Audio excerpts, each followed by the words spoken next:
Hello मेरे प्यारे students, आज इस वीडियो में मैं अपने इंटर के जो स्टूडेंट्स अभी दोनों ग्रुप दे चुके हैं या दोनों ग्रुप क्लियर कर चुके हैं और फाइनल की तैयारी नहीं की है, तो उनके लिए एक प्लानिंग का वीडियो बना रहा हूं, जिससे कि आपको आने वाले एग्ज़ाम के लिए तैयार होने का अच्छे से मौका मिले।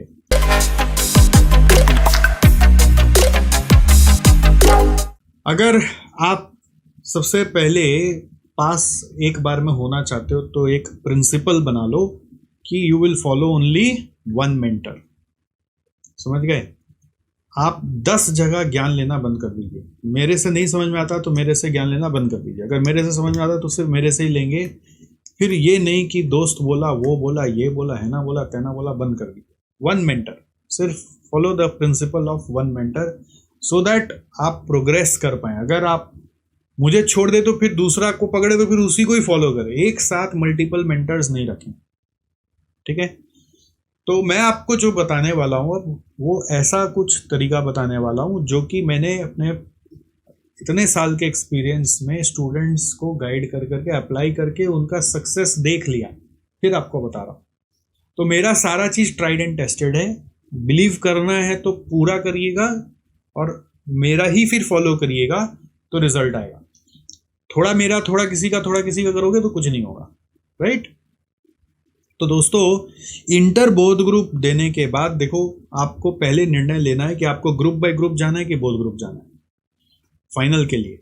अगर आपको ऐसा फील होता है कि आप इंटर में ग्रुप बाय ग्रुप दिए थे तो फाइनल में भी आप ग्रुप बाय ग्रुप दोगे तभी आप पास होगे, तो ये गलत है। क्योंकि मेरे एक्सपीरियंस में ऐसे इतने सारे स्टूडेंट्स आए हुए हैं जो इंटर में ग्रुप बाय ग्रुप दिए और फाइनल में दोनों ग्रुप एक साथ दिए और ऑल इंडिया रैंक भी लेकर आए।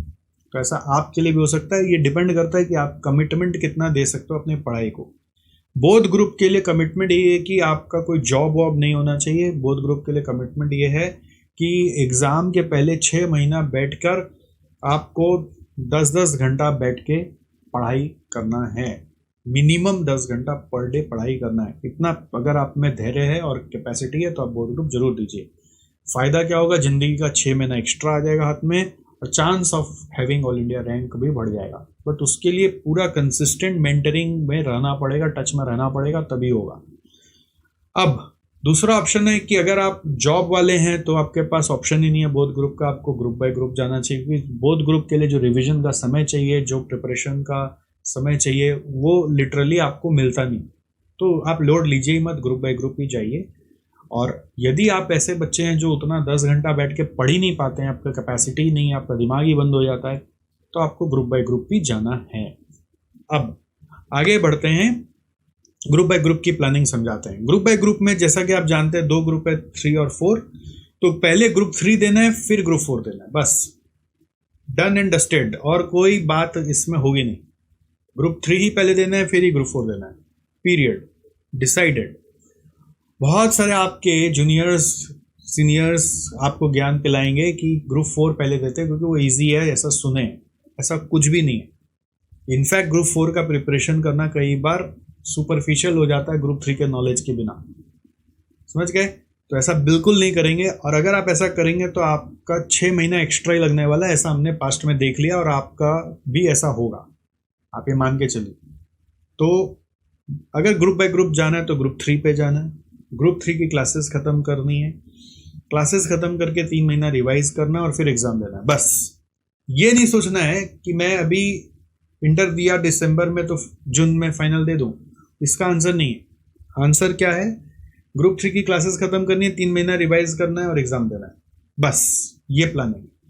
अब वो अगर जून में आप कर सकते हो तो बहुत अच्छी बात है। अगर आपका टारगेट है कि मेरे को जून 26 में ही मान लीजिए कि ग्रुप 3 देना है, तो आप अभी से चालू कर दीजिए क्लासेस वगैरह और टारगेट लीजिए कि जून 26 के 3 महीना पहले मेरे को ख़त्म कर देना है। यानी कि आपको ख़त्म कर देना है फेब में, तो मार्च अप्रैल में आपके लिए रिविजन का रहेगा, तो आप जून में एग्ज़ाम दे दीजिए।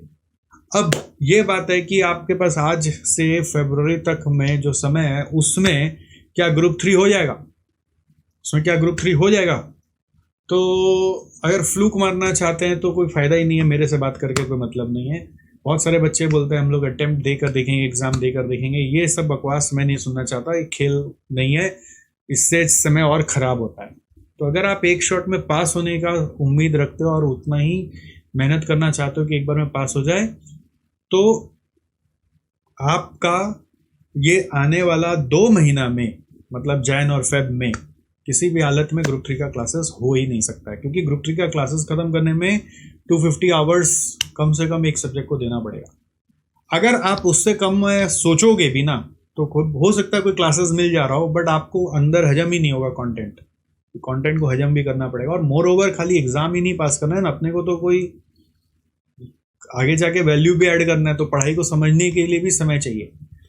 तो 250 घंटा इंटू मान लीजिए 10 घंटा करके भी रोज पढ़ रहे हैं, तो भी आपको 1000 घंटा खत्म करने के लिए 4 सब्जेक्ट का 100 दिन लग जाएगा। और 100 दिन कोई लगातार पढ़ ही नहीं सकता, 10 घंटा बीमार पड़ जाएगा, है ना। तो it is not possible practically, उसके लिए 6 महीना मिनिमम हाथ में समय चाहिए होता है। तो मान लेते हैं आपका तैयारी चालू होता है अभी से भी, तो 6 महीना आपने ग्रुप 3 को अच्छे से पढ़ा और 3 महीना आपने उसको अच्छे से रिवाइज किया, तो उसके बाद जो भी नेक्स्ट अटेम्प्ट आता है आप उसमें दे दीजिए। थोड़ा 4 महीना रिवाइज करिए, क्या दिक्कत है। रिविजन जितना अच्छा करोगे उतना आपका रिजल्ट बेटर होगा। ग्रुप 3 का एग्जाम देते ही प्रैक्टिकल ट्रेनिंग खोजना शुरू करेंगे, और प्रैक्टिकल ट्रेनिंग के साथ साथ ग्रुप 4 की क्लासेस खत्म कर देंगे। प्रैक्टिकल ट्रेनिंग खत्म, ग्रुप 4 क्लासेस खत्म, फिर ग्रुप 4 का 3 महीना रिविजन करेंगे और फाइनल एग्जाम दे देंगे। ये आपका ग्रुप बाय ग्रुप का फ्लो है, एकदम क्लियर है। इसमें कहीं पे भी मैंने नहीं बोला कि आप जून में दीजिए, दिसंबर में दीजिए, बस आपको ये फ्लो फॉलो करना है। क्लासेस खत्म करनी है, 3 महीना रिवाइज करना है और एग्जाम देना है। 3 महीना रिवाइज क्या चीज का लगेगा, 3 महीना मैं नहीं करके मैं 2 महीना में रिवाइज कर लूँ, तो वो होता नहीं है। आप अज्यूम करके कुछ भी चल सकते हो, आप बोले हम 2 दिन में रिवाइज कर लेंगे, तो वो हो नहीं सकता ना। इतना बड़ा कोर्स है कि 3 महीना भी कम पड़ता है, 3 महीना भी कम पड़ता है, 3 महीना बहुत टाइट रहता है, राइट। अगर आप जॉब करते करते पढ़ाई कर रहे हैं तो 3 महीना में भी आपका नहीं होगा। आप समझ लीजिए आपको डबल द टाइम हाथ में रखना पड़ेगा, 6 महीना रिवीजन के लिए रखना पड़ेगा, तब आपका होगा। समझ गए। अब on the other side both group की प्लानिंग करनी है, तो क्या करना है, प्रैक्टिकल ट्रेनिंग फटाफट स्टार्ट करना है और पैरेलली ग्रुप 3 का क्लासेस भी स्टार्ट करना है। अभी आपको प्रैक्टिकल ट्रेनिंग नहीं मिला तो तब तक क्लासेस आगे बढ़ाते रहिए, क्योंकि जब ट्रेनिंग मिलेगा तो जरूरी नहीं रोज रोज पढ़ भी पाओगे। तो जब तक ट्रेनिंग नहीं मिला तब तक क्लासेस स्पीड से आगे बढ़े, और प्रैक्टिकल ट्रेनिंग आपका जिस दिन मिल जाए उस दिन क्लासेस की क्वांटिटी कम हो जाएगी डेली बेसिस में, बट जब तक प्रैक्टिकल ट्रेनिंग चले तब तक का टारगेट है कि ग्रुप 3 सारा सल्टा देना है। उसके बाद आप 1 महीना का ब्रेक लेंगे, थोड़ा सा रिवाइज करेंगे, 1 मंथ रिवीजन ऑफ ग्रुप 3 करेंगे कि जितना जो पढ़ा उसको रिवाइज करा, प्रैक्टिकल ट्रेनिंग खत्म हो गई, 1 महीना का ब्रेक लिया, और फिर ग्रुप 4 स्टार्ट करेंगे। और ग्रुप 4 स्टार्ट करके वही 3 आपका ख़त्म हो जाएगा। जब वो क्लासेस 3 महीना लगता है उसको ख़त्म करने में, ख़त्म करने के बाद आपका 6 महीना रिवीजन पीरियड आप हाथ में बचा के फिर एग्ज़ाम दोगे। अब सवाल आपका ये कि 6 महीना में रिवीजन में हम क्या करेंगे, कैसे करेंगे। तो क्या होता है, हम लोग के एसजीसी में हर टर्म के पहले हम लोग एक ग्रुप बना लेते हैं, स्मार्ट स्टडी बूट कैंप बोलकर। तो आप उसमें आ जाइएगा, हम आपको गाइड करेंगे कैसे रिवाइज करना है, ठीक है। तो अभी जून 26 के लिए ग्रुप बन चुका है, आप उसमें भी आ जाइए, और बाकी आपका जब अटेम्प्ट आएगा तब आपके लिए ग्रुप आएगा, आप उसमें आ जाइएगा। सिंपल है। तो हज़ारों की मात्रा में स्टूडेंट्स आते हैं उसमें गाइडेंस लेने, आप भी लीजिएगा। अब ये सब गाइडेंस करने के चक्कर में पता है प्रॉब्लम क्या होती है मेरे साथ ये प्रॉब्लम होती है कि मैं आपको हर अटेम्प्ट नया नया क्लास बना के दे ही नहीं सकता। मेरे यहाँ पे एसजीसी का कॉन्सेप्ट एकदम क्लियर है कि एक सिलेबस का एक बार क्लास इतना सॉलिड रिकॉर्ड करो कि वो सिलेबस जब तक चेंज नहीं हो तब तक वो क्लास कम आए। तो मैं उस कॉन्सेप्ट में क्लास रिकॉर्ड कर रहा हूँ और उस कॉन्सेप्ट में आपको क्लास दे रहा हूँ। अगर आप इस चीज़ को स्वीकारने रेडी नहीं हैं तो प्लीज़ दूसरों को डिस्करेज तो मत करिए। आपको जो रास्ता समझ में आता है आप वो रास्ता अपना लीजिए, क्योंकि जो दूसरे टीचर्स होते हैं जो हर समय सिर्फ क्लासेस ही क्लासेस बनाते रहते हैं, वो फिर इतना आपके लिए कोई प्लानिंग और गाइडेंस और ये जो मैं इतना तामझाम आपके लिए सजा रखा हूँ वो कोई करेगा नहीं। इसके बाद मैं आपके लिए प्रैक्टिकल ट्रेनिंग कैसे अच्छा हो जाए वो सोचता हूँ, मैं प्लेसमेंट कैसे हो जाए आपका वो सोचता हूँ, पोस्ट प्लेसमेंट भी आप अपने वेल्थ को कैसे बढ़ा पाओ मैं वो सोचता हूँ। मैं देखता हूँ कि आप एक ही सब्जेक्ट में नहीं बाकी सब्जेक्ट्स में सब मिलाकर पास कैसे हो जाए मैं वो सोचता हूँ। मैं बहुत कुछ आपके लिए लगातार कर रहा हूँ। मैं देख रहा हूँ कि मैं आपका फीस और कम कैसे कर सकता हूँ जिससे कि मुझे भी नुकसान नहीं हो और आपका भी फायदा हो जाए। Lot of things keeps on going, but in सब से आपसे उम्मीद ये है कि आप मेरे साथ कोऑपरेट करें, मेरे साथ बना के चलें। और अगर आपको लगता है कि एसजेसी आपके डोमेन के लिए नहीं है तो आप दूसरे इंस्टीट्यूट से बिल्कुल सुविधा प्राप्त करें, कोई प्रॉब्लम नहीं है। बट एसजेसी के लिए डिस्करेज करने का आपका कोई अधिकार नहीं है, जस्ट इसलिए कि आपको ये लग रहा है कि सर हर टर्म नया नया क्लास नहीं बनाते। अब वो हर टर्म नया नया क्लास का कॉन्सेप्ट ही खत्म हो गया। हर सिलेबस के लिए एक बार क्लास बन रहा है। सिलेबस जब चेंज होगा नया क्लास बना देंगे पूरा एकदम, बट वो भी स्लोली एंड ग्रेजुअली बनेगा। उसमें भी पुराना कुछ डाल के नया डालना पड़ेगा, बिकॉज क्योंकि एक साथ सारे सब्जेक्ट्स का भी नया क्लास नहीं बन पाएगा ना, बिकॉज इंसान तो एक ही है ना, पैरेलली तो नहीं चला सकता सब कुछ, सिक्वेंशियली चलाना पड़ेगा, तो it will take lot of time, right. तो you have to understand this and help me with this so that I keep on doing my duties which I have been doing for you।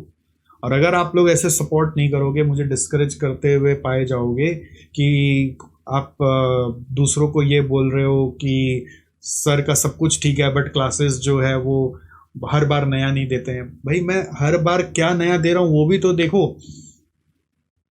अगर आप ऐसा बोलते हुए पाए जाओगे तो मैं आपको सीरियसली बोल रहा हूँ ये सब चीज़ देना वेना बंद कर दूंगा, सिर्फ क्लासेस देता रहूँगा बाकी फैकल्टीज की तरह। फिर आप अपना सोच लेना अपना करियर में क्या करना है नहीं करना है, देखा जाएगा, वही करूँगा और क्या करूँगा। जो बच्चा यही चाहता है तो क्या करूँगा। तो मैं नहीं चाहता कि आप मुझे डिस्करेज करें, बस यही आपसे निवेदन है, हाथ जोड़ के निवेदन है। बार बार हाथ भी जुड़ जा रहा है अपने आप, बट बोलने के लिए जोड़ रहे हैं, बट किसी भी कारण से जुड़ जा रहा है। बट आपसे निवेदन है कि आप मेरे को भी मोटिवेटेड रखें कि सर आप जो कर रहे हैं हम आपके ऊपर पूरा भरोसा कर रहे हैं और हम दूसरों को इनकरेज करेंगे आपके पास आने के लिए, ना कि डिस्करेज करेंगे। तो फिर मेरा मोटिवेशन और अच्छा बना रहेगा और आप लोग के लिए मैं और दिल से काम करूँगा और दिल से काम करूँगा, राइट। तो ये क्यों बोलना पड़ रहा है, क्योंकि ऐसा कुछ हो रहा है तभी सुनने में आ रहा है ना, तभी तो बोल रहा हूँ ना। और नहीं है तो एकदम क्लियर बताओ ना, नहीं आपको सपोर्ट, आप ये सब कुछ मत करिए हम लोग के लिए, तो ठीक है भैया, फिर जो करना है वही कर लेंगे। आपको वही चाहिए तो वही दे देंगे, क्लास ही से आपका करियर बन जाता है तो वही कर लो, सिर्फ क्लास लो, बाकी जो करना है करो। क्या ग्रुप 3 का प्लानिंग बताएं, क्या ग्रुप 4 का प्लानिंग बताएं, कुछ नहीं बताएंगे आपको। तो you have to come on board with me to support me, this is what I need, right. मैं आपको अपने छोटे भाई बहन की तरह सोचता हूं, आप क्या समझते हो मुझे? चलो ग्रेट। एनीवे, तो बोथ ग्रुप के लिए प्लानिंग यही है कि प्रैक्टिकल ट्रेनिंग आपको करना है, पैरेलली ग्रुप 3 खत्म करना है, फिर 1 मंथ रिवीजन करके ग्रुप 4 में जाना है और फिर 6 मंथ्स का रिवीजन करके एग्जाम देना है। तो 6 मंथ्स का रिवीजन और 3 मंथ्स का रिवीजन के लिए हम आपको एक ग्रुप में ले आएंगे, उस ग्रुप में आप जुड़ जाइएगा। अगर आप जून 26 के लिए रेडी हो रहे हैं तो ग्रुप लिंक वीडियो में डाल दे रहा हूँ, आप वहाँ से ज्वाइन कर लीजिए। सब्जेक्ट सीक्वेंस भी बहुत इंपॉर्टेंट है। आप सब्जेक्ट सीक्वेंस में पहले ग्रुप 3 का अगर करना चाह रहे तो SCM SFM करेंगे, फिर लॉ DT करेंगे। बहुत बच्चे पहले लॉ स्टार्ट करते हैं और वो फिर भूल जाते हैं, लॉ याद नहीं रहता, तो इसलिए ऐसा नहीं करना। पहले प्रैक्टिकल अच्छे से सीख के बेस बनाओ फाइनल का, दिमाग को शार्प करो और फिर लॉ DT पढ़ना, जिससे थ्योरी याद भी रहे। ये गलतियां इंटर में भी बहुत बच्चे करते हैं, फाइनल में वैसा मत करना। पता नहीं फाइनल में बहुत सारे लोग पहले लॉ का क्लास ले लेते हैं, क्यों लेते हैं मेरे को समझ में नहीं आता। तो लॉ सेकंड में लेना है, पहले SCM SFM लेना है, प्रैक्टिकल है उससे दिमाग शार्प होगा, फिर लॉ DT रहना है जिसको याद रख के फटाफट बस एग्जाम देना है। और ग्रुप 4 में पहले CFR और SPM BV लेना है, फिर कॉस्ट ऑडिट और IDT लेना है। SPM BV की जगह इलेक्टिव सब्जेक्ट्स और भी अवेलेबल हैं, बट उनका सपोर्ट उतना अच्छा नहीं रहता है, यूट्यूब के माध्यम से पढ़ना पड़ेगा। तो आप वो कर सकते हैं, आपके पास चॉइस है, अपने से पढ़ सकते हो, वो आपका चॉइस है। मैं SPM BV पढ़ाता हूँ इसलिए मैंने SPM BV लिखा है। तो इसमें लॉ और CFR में लाल दाग इससे लगा है क्योंकि ये 2 सब्जेक्ट में बच्चे बहुत ज़्यादा मात्रा में फेल होते हैं, तो इसलिए ये 2 सब्जेक्ट को बहुत सावधानी से करना ज़रूरी है। फेल होने में सभी सब्जेक्ट में फेल होते हैं, बट सबसे ज़्यादा मात्रा में इन दोनों में फेल होते हैं। अगर आप बोथ ग्रुप के लिए प्लानिंग कर रहे हो तो आपका सीक्वेंस ऑफ सब्जेक्ट ऐसा रहेगा, ये दोनों SCM SFM, फिर CFR SPM BV, फिर लॉ DT, फिर कॉस्ट ऑडिट और IDT, राइट। तो आपको उस तरह से अपना सीक्वेंस बनाना है और बस अब क्लासेस स्टार्ट कर देनी है। प्रैक्टिकल ट्रेनिंग का ज़्यादा वेट नहीं करना है, जैसे ही प्रैक्टिकल ट्रेनिंग मिले उसमें जुड़ जाना है। प्रैक्टिकल ट्रेनिंग के लिए सबसे इम्पॉर्टेंट होता है कि आप अपना डोमेन ठीक से चूज़ करके उसी एरिया में प्रैक्टिकल ट्रेनिंग करें, जिससे कि उसी एरिया में आपका करियर बने। इसके लिए मेरा अलग से CMA articleship related, CMA practical training related जितना भी वीडियोस यूट्यूब में है और आने वाला है या आ रहा है, सारा वीडियोस समय निकाल कर देख लीजिएगा, क्योंकि हमने उसमें बहुत डीप काम करा है और कर रहे हैं, जिससे कि आपको वाकई में अपने डिग्री का वैल्यू मिल पाए। तो वो सारा वैल्यू जुड़ा हुआ है प्रैक्टिकल ट्रेनिंग पे। तो उलझुल जगह पर, उलझुल मतलब बम्बैया भाषा में हर कहीं भी जाकर प्रैक्टिकल ट्रेनिंग ज्वाइन ना करें, वही प्रैक्टिकल ट्रेनिंग ज्वाइन करें जहां पर आपको अपना करियर बनाना है। मतलब उस कंपनी में नहीं, उस एरिया में आपको अगर करियर बनाना है तो ही वहीं पे प्रैक्टिकल ट्रेनिंग करें, भले इसमें डिले हो रहा हो, तब तक अपना क्लासेस चालू कर दें, ये आपके लिए बेटर है। और अगर आपका रिजल्ट अभी तक नहीं आया बट आपको अंदर से फील आ रहा है कि आप पास हो जाओगे, तो भी क्लासेस स्टार्ट कर दें, क्योंकि एक बार प्रैक्टिकल ट्रेनिंग चालू होगा तो क्लासेस उतना स्पीड में नहीं हो पाएगा, है ना। तो अभी खाली टाइम को वेस्ट नहीं करना है, जो वेस्ट करेगा वो वेस्ट हो जाएगा। Time says if you will kill me I will kill you, time says if you will kill me I will kill you, if you will save me I will save you. So ये time का कहना है, तो please time का importance समझें और उसको सही दिशा में लगाएं। आशा करता हूँ कुछ हेल्प हुआ होगा। कुछ भी सवाल हो कमेंट में ज़रूर पूछें, I will be happy and eager to answer and make sure that we all are working together. हाँ, मैं और अकेला कर रहा हूँ और आप दूसरे जगह भटक रहे हो, वो मुझे नहीं बर्दाश्त होगा फिर, राइट। All right.